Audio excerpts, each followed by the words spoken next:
Kalau kafir sudah pasti menentang. Jelas ya? Pasti mengingkari. Jadi berbeda keyakinannya. Jadi kalau kafir itu sudah menutup diri, mengingkari untuk mengesahkan Allah Subhanahu wa taala. Itu kafir. Jelas? Kalau musyrik ada dua. Ada kafir yang musyrik, mengingkari Allah dan menyekutukan Allah dengan Tuhan yang lain. Jadi menganggap ada Tuhan lain selain Allah Subhanahu wa taala dan disembah Tuhan itu selain Allah. Nah, ada juga yang memang mengakui Allah sebagai Tuhan, tapi juga dalam saat yang bersamaan menuhankan yang lain. Kadang-kadang ada benda yang dituhankan. Kadang ada benda, misalnya keris, benda tertentu, diyakini memberikan kekuatan seperti Allah memberi kekuatan. Ada pohon-pohon tertentu misalnya. Nah, ini perbuatan musyrik. Kalau mau islah, artinya sama-sama memperbaiki diri. Karena boleh jadi yang salah bukan salah satu saja. Keduanya mungkin ada persoalan. Maka kalau nggak bisa selesaikan sendiri, cari pihak lain yang memberikan solusi untuk mendamaikan. Ya, karena itu fungsi wali bukan hanya menemani dan menikahkan, ingat. Tapi memberikan pendampingan ketika ada persoalan. Di situ hadir memberi solusi.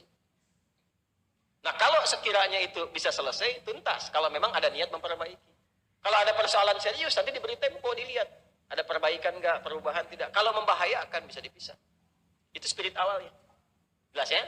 Jadi kalau dalam kasus ini tidak jatuh, dia hanya memberikan satu gambaran untuk menghilangkan was-was.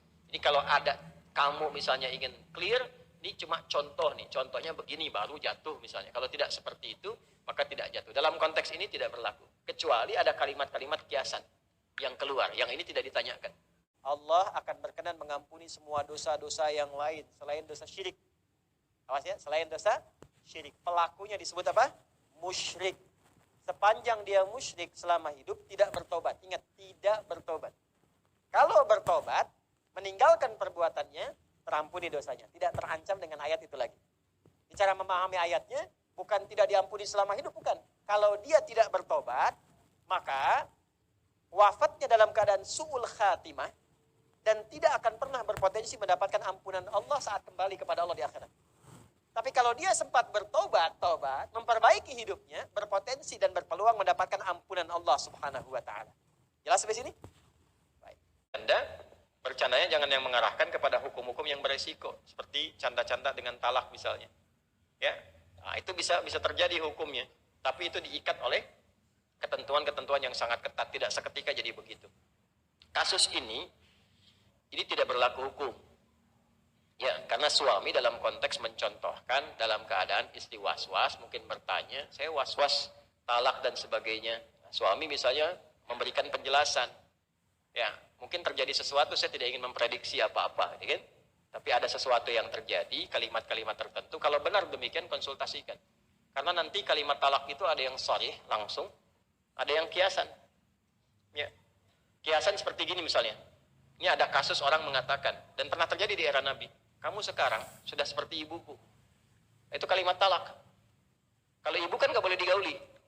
Ya kan? Nah, itu kalimat talak. Cuman kalimatnya kalimat kiasan, majas. Kata Allah, ciri insan yang beriman yang baik itu kalau ingin maju, ingin berkembang, satu, ya, niatkan ikhlas sebagai ibadah kepada Allah, itu mendorong kita supaya punya jiwa yang lurus, yang baik, attitude yang benar.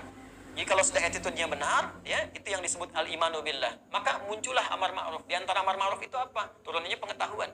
Jadi amar ma'ruf itu kalau sudah melekat pada diri kita, itu apapun yang dikreasikan selalu harapannya jadi baik. Kalau ngajar pengen jadi baik, pengen makmur, pengen pintar. Jadi orientasinya bukan sekedar datang untuk mencari uang. Ya, saya coba tanyakan pada diri kita masing-masing. Anda ada di sana untuk mengabdikan kepada agama, untuk mengabdikan pada bangsa, atau hanya sekedar memenuhi kebutuhan kewajiban untuk mengajar?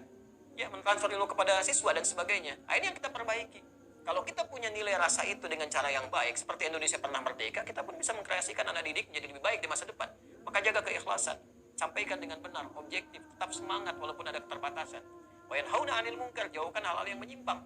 Ya, jangan sampai menyimpang. Guru jangan menyimpang, ustadz jangan menyimpang, pemimpin jangan menyimpang, rakyat jangan menyimpang. Kalau semua ada pada ciri insan beriman itu kalau ngaji, kalau belajar, dimanapun dia belajar, baik formal ataupun non formal, dia akan pastikan semua yang dipelajari itu serius untuk dipahaminya.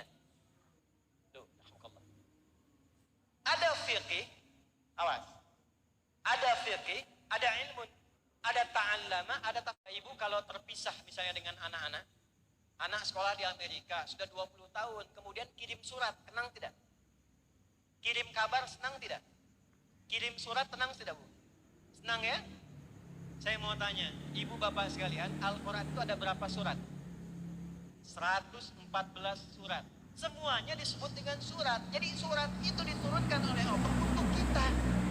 Jadi itu surat-surat dari Allah untuk kita. Bukan sekedar dibaca.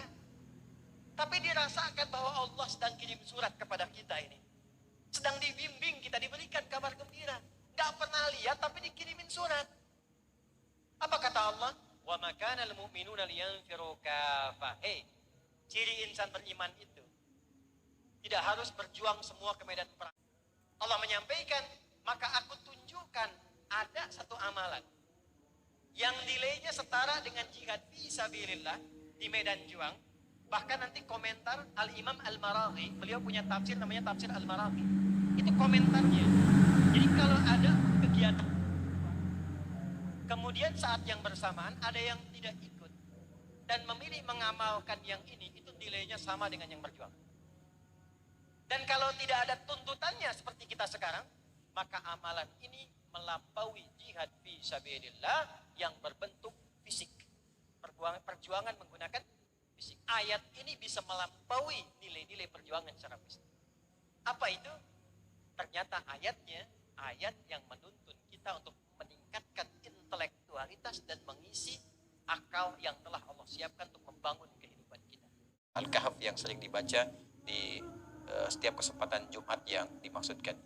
Apa yang terlahir dari manusia, baik yang keluar ataupun yang terpisah darinya, sunnahnya itu dikuburkan. Ya, sunnahnya dikuburkan karena masih bagian dari diri, masih bagian dari fisik kita. Saya tidak berbicara jangankan ke janin, kuku saja, kuku itu ya yang dipotong misalnya setiap Jumat, itu sunnahnya dikuburkan karena bagian dari fisik manusia, bagian dari tubuh untuk menghormati. Namanya takrim. Ya, di khalqillahi subhanahu wa ta'ala, menghormati setiap penciptaan Allah subhanahu wa ta'ala yang memang manusia tercipta dari keadaan yang tidak sama dengan makhluk-makhluk yang lainnya ya. Nah, ini yang kita perbaiki. Kalau kita punya nilai rasa itu dengan cara yang baik, seperti Indonesia pernah merdeka, kita pun bisa mengkreasikan anak didik menjadi lebih baik di masa depan. Maka jaga keikhlasan, sampaikan dengan benar, objektif, tetap semangat walaupun ada keterbatasan. Wa yanhauna 'anil munkar, jauhkan hal-hal yang menyimpang.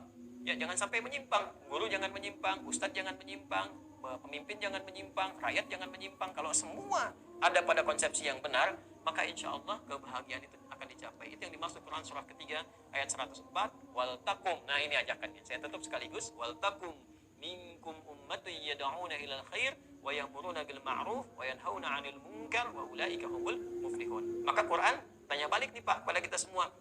Coba deh bentuk komunitas di antara kalian.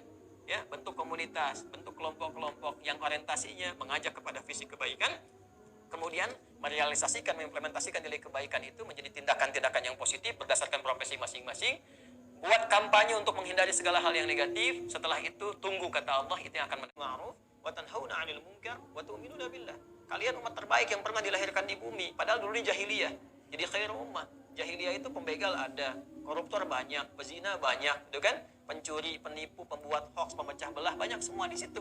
Tapi dengan datang risalah Islam, dengan nilai Quran yang sangat tinggi, mereka bertransformasi dan mentransformasikan diri mereka menjadi khairul ummah. Hoax hilang, perpecahan hilang, polarisasi hilang, saling sebut ini, itu, dan sebagainya hilang. Dulu udah ada Pak, disebut binatang A, binatang B, binatang C, dan sebagainya, itu ada semua. Tapi hilang semuanya dengan risalah Islam. Sekalian, Al-Imam Syafi'i satu kali bertamu ke rumahnya Imam Ahmad bin Hanbal. Kemudian secara singkat, beliau makan banyak, kemudian tidur, berbaring. Tapi Imam Ahmad itu malamnya bangun, sholat sunnah, tahajud. Beliau enggak. Anaknya penasaran gitu kan. Lalu datang kepada ayahandanya, Pak, ini kan katanya guru besar, kiai besar, ulama besar. Tapi malam-malam, Papa bangun malam, beliau enggak. Bapak makannya sedikit, beliau banyak dia. Kata Imam Ahmad bin Hanbal, jangan berprasangka buruk dulu. Kita konfirmasikan, kamu tanya langsung. Begitu dikonfirmasi, apa jawaban Imam Syafi'i? Saya itu makannya banyak di tempat ini, karena saya tahu bapakmu itu orang paling baik. Orang paling soleh di tempat ini, karena itu pasti semua yang dia dapatkan itu halal. Kamu masih mendapatkan yang halal, saya makan agak lebih banyak dari biasanya. Kemudian bapak kamu malam sholat, tahajud, itu untuk dirinya sendiri, membangun kesolehan individual. Saya itu, mohon maaf, bukan nggak tahajud, tapi saat malam tadi sibuk untuk bisa menstrukturkan, ya, mengkonstruksikan masalah-masalah umat yang kiranya dihadapi oleh umat saat ini, yang bisa saya jawab. Jadi saya menyelesaikan